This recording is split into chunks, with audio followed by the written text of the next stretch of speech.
August महिना सुरू होऊनही समाधानकारक पाऊस न झाल्याने लातूर जिल्ह्यातील प्रमुख नद्या असलेल्या मांजरा, तावरजा, तेरणा तसेच इतर नदीपात्रांमध्ये पाण्याअभावी कोरडेपणा दिसून येत आहे। मागील वर्षी याच काळात दुथडी भरून वाहणाऱ्या या नद्या यंदा ओसड पडल्याने शेतकरी, नागरिक आणि पशुपालकांमध्ये चिंतेचं वातावरण निर्माण झालं आहे। लातूर जिल्ह्यातील प्रमुख नदीपात्रातील मांजरा आणि तिच्या उपनद्या तेरणा, तावरजा, गरणी यांचा समावेश होतो।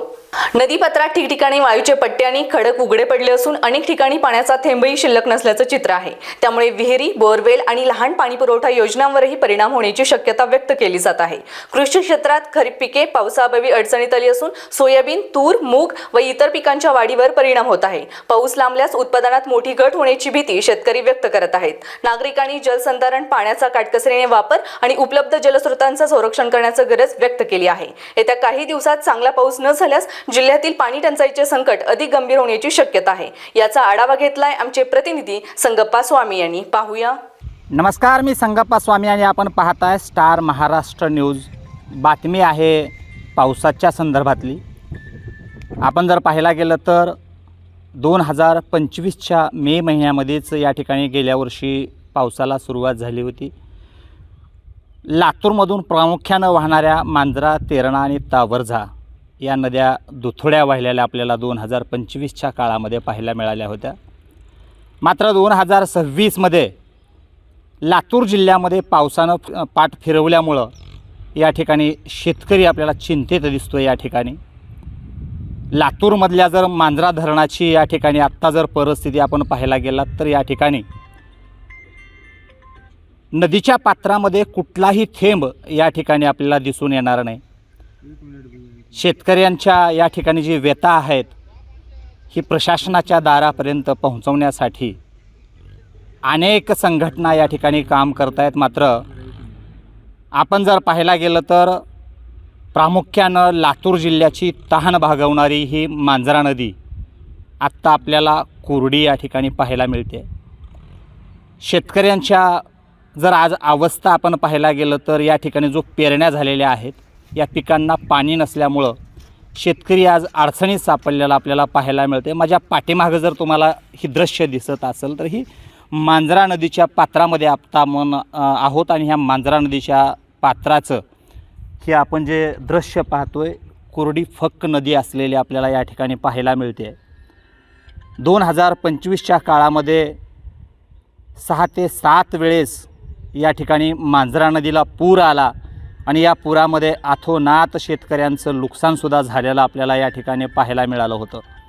मात्र 2026मध्ये लातूर जिल्ह्याची उपजीविका भागवणारी मांजरा, तेरणा आणि तावरजा या ठिकाणी कोरडी असलेला आपल्याला या दृश्यामधून स्टार महाराष्ट्राच्या माध्यमातून पाहतोय।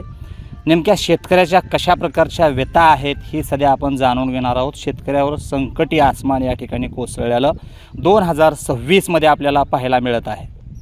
आज शेतकऱ्यांच्या जर व्यथा पाहायला गेलं, शेतकऱ्याच्या अडचणी पाहायला गेलं तर आपण पाहतो की प्रशासनाच्या दारासमोर जाऊन शेतकरी झगडतोय की आमच्या उपजीविका भागवण्यासाठी काहीतरी या ठिकाणी मदत करा। मात्र प्रशासन या ठिकाणी सज्ज आहे का नाही यावर सुद्धा प्रश्नचिन्ह या ठिकाणी लातूर जिल्ह्यामध्ये निर्माण केला जातोय। लातूर जिल्ह्यामध्ये पावसानं पाठ फिरवल्यामुळं जर पाहायला गेलं तर लातूर जिल्ह्यामध्ये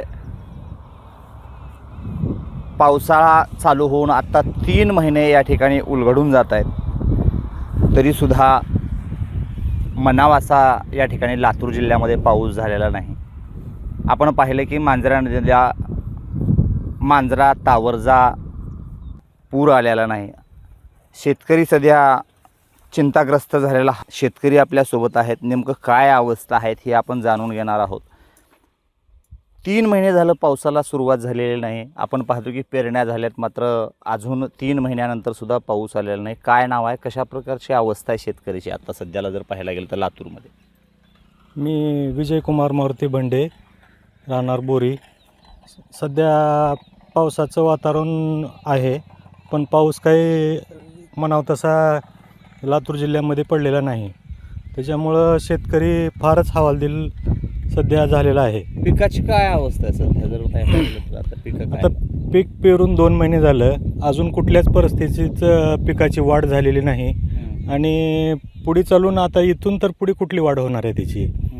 आणि सध्या पिकं सध्या मोडीच्या भानगडीत आहेत आता सध्या तर. म्हणजे पिकं वाळून चालले सध्या आताच्या. वाळण्याच्या परिस्थितीतच पिकं आहेत. इथून पुढे आता काय होईल ते काय सांगता येत नाही. बरं मला सांगा, आता जे आपण पेरणी केल्या आहेत आणि 3 महिन्यानंतर सुद्धा पाऊस नाही, आपण जर पाहायला गेलं तर आता पिकं अक्षरशः सुकून चाललेत. मात्र पिण्याच्या पाण्याचा सुद्धा या ठिकाणी लातूर जिल्ह्यामध्ये मोठा प्रश्न या ठिकाणी निर्माण होतो. आपल्या जे मांजरा नदी असतील, तावरजा असतील, तेरणा असतील, ह्यासुद्धा नद्या या ठिकाणी कोरड्या पाहायला मिळतात. जनावरांची वगैरे मग कशा प्रकारची सोय केली जाते? आता पाण्याची काय सोय? पाण्याची सध्या तर काय आता पावसामुळं कुठलेही नदी नाले काहीच पाणी नाही. आणि सध्या सगळे जनावरांची परिस्थिती नाजूक आहे. सध्या भागवाभागवी चालली आहे सध्या. त्याच्यातूनच मार्ग काढीत पुढे चालण्याचा आता पर्यायच नाही शेवटी.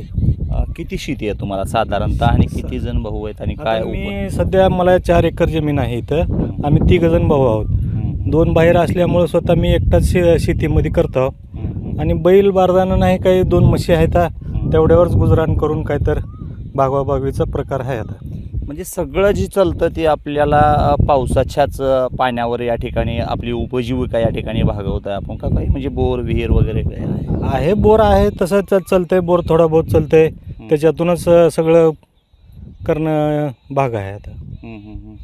मग आता तुमच्या शेतामध्ये जर पीक बघायला गेलं तर काय आहे आता सध्याला? सध्या काय सध्या समोर आहे ती सोयाबीन, 1 एकर ऊस आहे. त्याच्यातच आपलं गुजराण करायचं, लेकरं बाळ शिकवायचं, चालवायचं, ह्याच्यातच आहे, दुसरं काय नाही. लेकरावचं शिक्षण वगैरे काय आता किती काय शिक्षण चालू आहे. मला 2 मुली आणि 1 मुलगा आहे. साधारण लेकरावाला बराच खर्च येतो. ह्याच्यातूनच भाग घेतो आम्ही. बरं, स्टार महाराष्ट्राच्या माध्यमातून शासनाच्या दरबारामध्ये जे आपल्या शेतकऱ्यांच्या व्यथा आहेत ते आम्ही पोहोचवण्याचा या ठिकाणी प्रयत्न करतो. एक शासनाला म्हणून शेतकऱ्याच्या व्यथा म्हणून तुम्ही काय आव्हान कराल किंवा कशा प्रकारची मदत केली पाहिजे सरकारनं? आता कसं आहे, सर्वसामान्य लोकांसाठी शेतकऱ्यानं आत्तापर्यंत काही केलेलं असं मला वाटत नाही. कारण इथून पुढे शेतकऱ्यासाठी शासनानं काहीतरी योजना आणाव्या. त्याच्यातून शेतकऱ्याचं काय तर सुधारणा व्हावी. मांजरा नदीला अजिबात पाणी नाही आत्तापर्यंत. कुठला तर प्रकल्प तिथं नदीजोड करावा शेतकऱ्यासाठी. आणि त्याच्यातूनच आम्ही काही शासनाला भागवा म्हणत नाही सगळ्या गोष्टी. तरी पण शेतकरी त्याच्यातून प्रयत्न करतीलच. आणि शासनानं थोडं धोरण शेतकऱ्यासाठी राबवावं कुठल्या तर घ्यायचं. आता जर पाहायला गेलं तर महाराष्ट्र शासन, केंद्र शासन एवढ्या योजना शेतकऱ्यासाठी राबवते. मात्र ह्या शेतकऱ्याला खरंच ज्या शेतकऱ्यांना गरज आहे त्या शेतकऱ्यांना ही भेटते का? शेतकऱ्यापर्यंत कुठलीच योजना आत्तापर्यंत पूर्णपणे आलेली नाही. कारण कसं आहे, काही गोष्टी शेतकऱ्यापर्यंत पोहोचायला सुद्धा वेळ लागतो आहे. आणि ती गोष्टी शेतकऱ्यापर्यंत शासनानं कराव्या. ही खरी सत्यता आहे. जी काही शासनाच्या योजना आहेत ही फक्त कागदोपत्री आहेत. शेतकऱ्यांच्या अनेक समस्या आपण पत्रकारितेच्या माध्यमातून जे शासनापर्यंत पोहोचवण्याचा पत्रकार प्रयत्न करत असतात. अनेक व्हिडिओच्या माध्यमातून आपण पाहिलेलं आहे. शेतकऱ्यापर्यंत जे मानधन जे दिलं जातं, शेतकऱ्याला 2000 रुपये या ठिकाणी दिले जातात असं सांगण्यात येतं. मात्र आत्तापर्यंत जर आपण पाहायला गेलं तर शेतकऱ्यांची जी व्यथा आहेत हे आपण पाहतोय. आज जनावरांना पाणी पिण्यासाठी सुद्धा कमतरता या ठिकाणी भासलेली आपल्याला पाहायला मिळते. लातूर जिल्ह्यामध्ये आत्तापर्यंत म्हणावासा पाऊस झालेला नाही. जे आत्ताच शेतकऱ्यानं सांगितलं की कुठल्या तर प्रकल्पाचं पाणी या मांजरा नदीला जोडावं अशी अपेक्षासुद्धा शेतकऱ्यांनी केलेली आहे. जर पाहायला गेलं तर स्वर्गीय विलासराव देशमुखांनी त्यांच्या चळवळीमधून या मांजरा नदीमध्ये अनेक धरणं या ठिकाणी उभा केलेला आपल्याला पाहायला मिळालं. आणि याचा लाभ कुठंतरी मांजरा नदीच्या काठावरच्या शेतकऱ्याला या ठिकाणी झालेला आपल्याला पाहायला मिळतो आहे. मात्र ज्या उजनी धरणाचं पाणी या ठिकाणी जे मांजरा नदीला या ठिकाणी जोडवण्याचा प्रकल्प या ठिकाणी स्वर्गीय विलासराव देशमुखांनी हाती घेतला होता, ही आत्तापर्यंत आणखीन पूर्णत्वास गेलेला नाही. मात्र हा या ठिकाणी जो शेतकऱ्याचा प्रश्न कायमचा आहे हे मिटावा यासाठी महाराष्ट्राचे माजी मुख्यमंत्री स्वर्गीय विलासराव देशमुख यांनी सातत्यानं प्रयत्न केला होता. मात्र आत्ताच्या सरकारमध्ये जर आपण पाहायला गेलं, जी सरकार या ठिकाणी शेतकऱ्याला मदत या ठिकाणी सरकार जे शेतकऱ्याला करतं आहे आपण पाहतोय, ही शेतकऱ्यापर्यंत या ठिकाणी मदतसुद्धा पोहोचत नाही, असंही शेतकऱ्यानं या ठिकाणी स्टार महाराष्ट्राच्या माध्यमातून सरकारला आवाहन केलं की जी मदत दिली आहे ती शेतकऱ्यापर्यंत पोहोचावी आणि शेतकऱ्याची उपजीविका भागवण्यासाठी या मांजरा प्रकल्पाला या ठिकाणी उजनी धरणाचं पाणी जे आहे ही बऱ्याच दिवसापासून प्रलंबित असलेला प्रश्न या ठिकाणी लातूर जिल्ह्याचा पाण्याचा प्रश्न मिटवावा असं सुद्धा या ठिकाणी शेतकऱ्यांच्या काही व्यथा आपण स्टार महाराष्ट्राच्या माध्यमातून सरकारपर्यंत पोहोचवण्याचा या ठिकाणी प्रयत्न करतोय. स्टार महाराष्ट्रासाठी मी संगप्पा स्वामी. नवनवीन घडामोडी पाहण्यासाठी स्टार महाराष्ट्र न्यूजला सबस्क्राईब करा आणि ताज्या बातम्यांचे अपडेट मिळवण्यासाठी बेल आयकॉनला प्रेस करा आणि परिपूर्ण बातमीबरोबर रहा, इतरांपेक्षा एक पाऊल पुढे.